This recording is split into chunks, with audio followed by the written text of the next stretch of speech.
You're listening to The Inner Strength Show. If you want to step into your greatness, you've come to the right place. Here is your host, the human strength expert, Kyle Newell.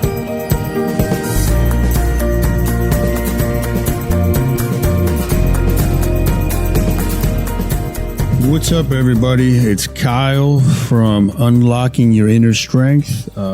This is the first official episode, and it's a dream come true of mine, so I thank you from the bottom of my heart if you are listening, no matter how far into the future that you found this.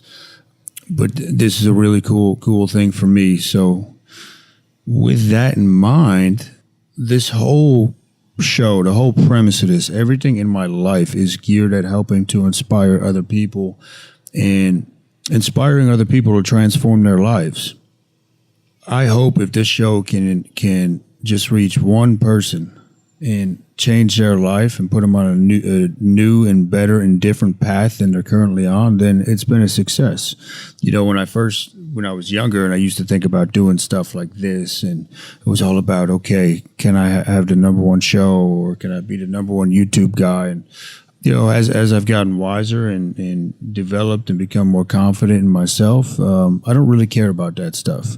I do want to help you, though.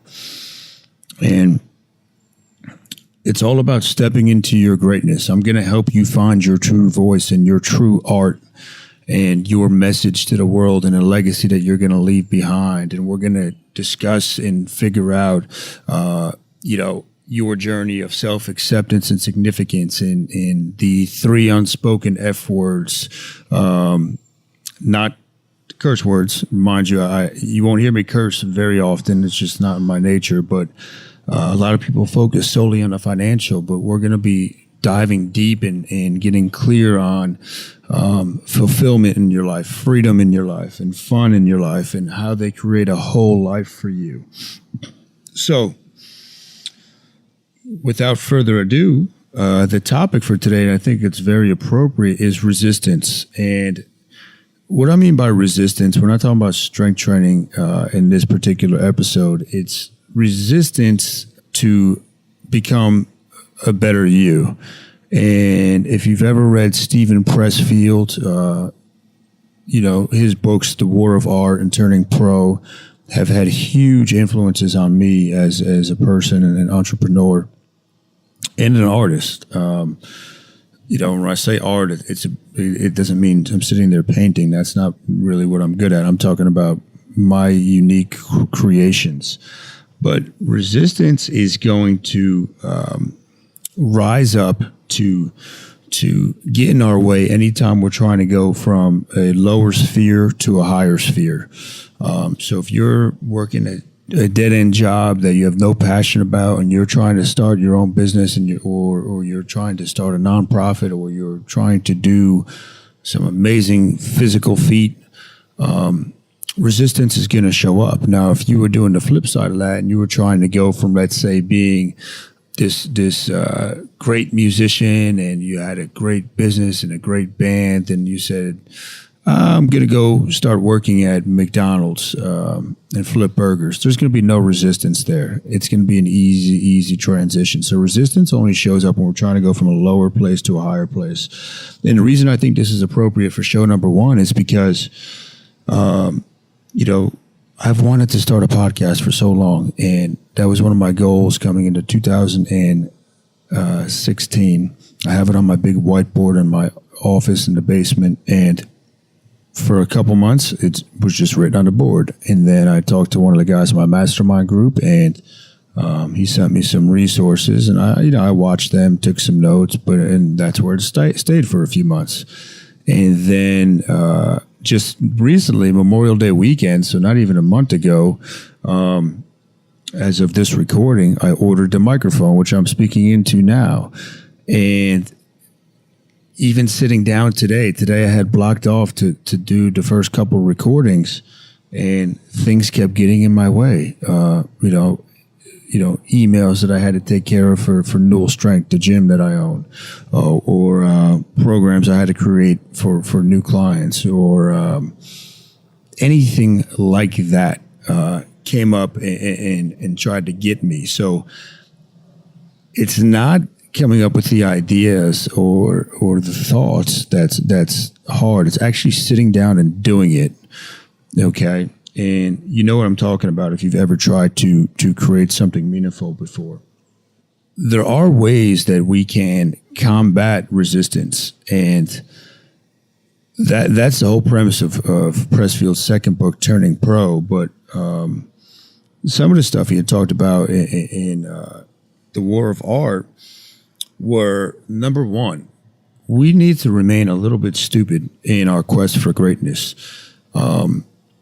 And what I mean by stupid is not low IQ or anything like that. It's just not knowing any better that what you're trying to do might be very hard to accomplish. And it might not be as easy as you think. And if you knew all the steps along the way, and I'll use myself as an example with Newell Strength, you know, my first love and my first passion, creating that gym and that environment over there. If I knew all the steps that it was going to take from when I started it to get to where it is, I would have run for the hills screaming and saying, no way, I'll pass on that. But if you did know that stuff ahead of time, that, you know, that would, and it would keep you from doing anything. It would paralyze you. It would put you in freeze mode, that threat, one of the threat states when we get into fight, flight, in the sympathetic nervous system. But the freeze mode where we just kind of freeze in our tracks because we don't know what to do. So you got to remain stupid in your quest sometimes and realize that and believe that you can accomplish great things. And just because somebody else says it's impossible for them. But you can show them that it's possible. A buddy of mine who I'd speak at the gym a few years back always used to say he was a motivational guy or is a motivational guy, but instead of impossible, put an apostrophe there at the beginning and it's I am possible. You can do anything. Okay. And I truly believe that. So you got to remain a little bit stupid. The second thing is you got to be a stubborn son of a bitch. You're going to hit roadblocks, okay, anytime you're trying to do something great. And I always tell people those roadblocks are there because they're going to keep the tire kickers and the losers out, okay? When people give up at the first obstacle or the first wall that they have to climb, they're not ready to share their greatness with the world. So you got to be stubborn and you got to get up, and sometimes you're going to get knocked down and you might not even think you're going to get up, but you'll figure out a way to do it if what you're going after is really what's in line with your spirit and your heart. And it's repetition. Repetition is the mother of all skill, you know, and all skills can be learned. So you got to keep that in mind. Whatever it is you're trying to do, you're going to be bad at it at first. But if you're not stubborn and you don't keep waking up every day and saying, I'm going to go back at it, I'm going to go back at it, I'm going to go back and do it again, and I'm going to get better at it. If you don't have that quality, or you haven't turned that quality on yet, because I do believe that you have it in you, you're going to get beat down way too quick. You got to have a thick skin in this world. One of the things another one of my favorite authors, Seth Godin, talks about is the dip, and it's one of his books actually. But even when you do find success, you're going to hit a dip. Okay, so if you drew it on a graph, you're going to hit this dip, and that's going to be your lowest point when you say, you know what, this isn't worth it. I'm going to give up, and I'm going to go do something different. And if you can just persist and stick it out, you'll come out the side of that other dip, and your new perch on the mountain is going to be higher than the one that you were on before you went into that dip. Keep that in mind. And then you got to have blind faith. I'm going to be honest with you. The reason I started with this topic was I started recording some of the other topics I had jotted down and prepared for, and I kept erasing them because, you know, I was letting fear get in the way, and I was letting the idea of perfectionism get in the way, and thinking that you might hear it and think it sounded stupid and that nobody would want to listen to it. And that goes against everything I believe in. But again, I found staring me in the face, okay, the resistance, and not believing that this could work out for me and that this is what I'm supposed to be doing. So the blind faith, every time I look back at my life, anytime I've taken a leap of faith and I just jumped, okay, it's worked out. It's figured itself out, and that was by mixing all these ingredients into the recipe, and believing that you might not be able to see that bridge that's in front of you, kind of like the Indiana Jones movie, but every time you take a step, the bridge is going to appear one more step at a time, and it's going to be there. Okay, if you wait for all the lights to be green in your life, you will never get off the starting line. Things are not always going to be perfect, and there's never a perfect time to start or a perfect time to try. The time is now, and you gotta believe that the universe or whatever you believe in will conspire to help you achieve your goals, because inspiration is always coming down and it's always looking for somebody to work through. And if it doesn't work through you and you have this brilliant idea and this brilliant inspiration and you just let it pass, it'll go to somebody else. And I read a story recently about Michael Jackson when he would wake up at 3 in the morning, 3:30 and 4 in the morning, and he'd call his agent and and say, write this idea down, let's get to work on it. And his agent would say, well, let's wait till the morning. And he would say, no, because if we don't act on it, it's going to find its way to Prince or one of these other great guys, and they're going to act on it, and we're going to be left, kind of wondering what happened. So inspiration is always looking for a person or a port to plug into. You got to know that you got to take the step, and you got to just trust the process. There's no other way about it. When I look back, and I'll do a later episode about this, but when I look back and I resigned from teaching, it was one of the scariest times of my life. And the gym actually got destroyed by Hurricane Sandy, and all these things were coming against me. I just had to believe in my heart, though, that if I went forward and I showed faith in myself and what I was trying to achieve, that these mysterious forces would come forth and help me and kind of push me along, so to speak. And I truly believe that. Those are just some of the things, guys, about resistance. And you got to know it's going to be there to fight you. And you got to be ready to put on your armor, and you got to be the knight in shining armor that's going to protect your dream and your art. And you got to be ready for battle with this thing, man, because it's going to be coming at you.